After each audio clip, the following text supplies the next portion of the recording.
மாநகராட்சியில் முதலிப்பாளையம் நல்லூர் பகுதியில் கழிவுகளை கொட்டுவதற்கு எதிர்ப்பு தெரிவித்து போராட்டம் நடைபெற்று வரக்கூடிய அந்த அண்மை செய்தியை பார்த்து வருகிறோம். நிலத்தடி நீர் விஷமாக மாறிவிட்டதாக கூறி சாலையில் பாய் விரித்து போராட்டத்தில் ஈடுபட்டு வருகிறார்கள் அந்த பகுதி மக்கள். இதுகுறித்த விவரங்களோடு இணைக்கிறார் நம்முடைய செய்தியாளர் பூபதி. விவரங்களை வழங்கலாம்.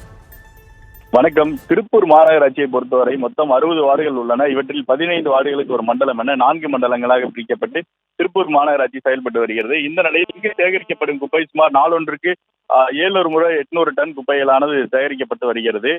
இந்த குப்பைகளை கடந்த சில வாரங்கள் சில மாதங்களுக்கு முன்பாக முதலிப்பாளையம் பகுதியில் இருக்கக்கூடிய அந்த பாறை குழியில் கொட்டப்பட்டு வந்தது.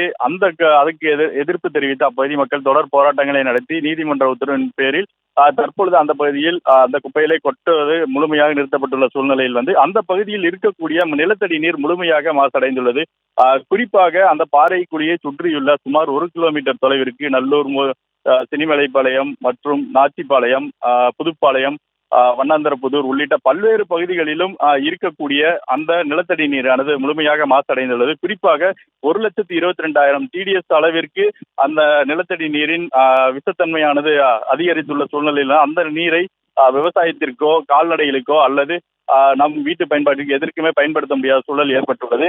இதை பார்த்த அப்பகுதி மக்கள் இன்றைய தினம் திருப்பூர் மாநகராட்சியில் குடியேறும் போராட்டத்திற்கு அறிவிப்பு விடுத்த நிலையில் தற்பொழுது மாநகராட்சி அலுவலகம் முன்பாக குழுவாக பிரிந்து 2-3 முறை அந்த பகுதியில் பாயை விரித்து சாலையில் படுத்து அந்த குடியேறும் போராட்டத்தில் ஈடுபட்டனர். அவர்களை காவல்துறையினர் குண்டுக்கட்டாக கைது செய்து அருகில் உள்ள தனியார் மண்டபத்தில் வைத்துள்ளனர். தொடர்ந்து திருப்பூர் மாநகராட்சியில் ஏற்படக்கூடிய இந்த குப்பை பிரச்சனைக்கு ஒரு முழுமையான தீர்வு காண வேண்டும் என்பதே அனைவரின் எதிர்பார்ப்பாக உள்ளது.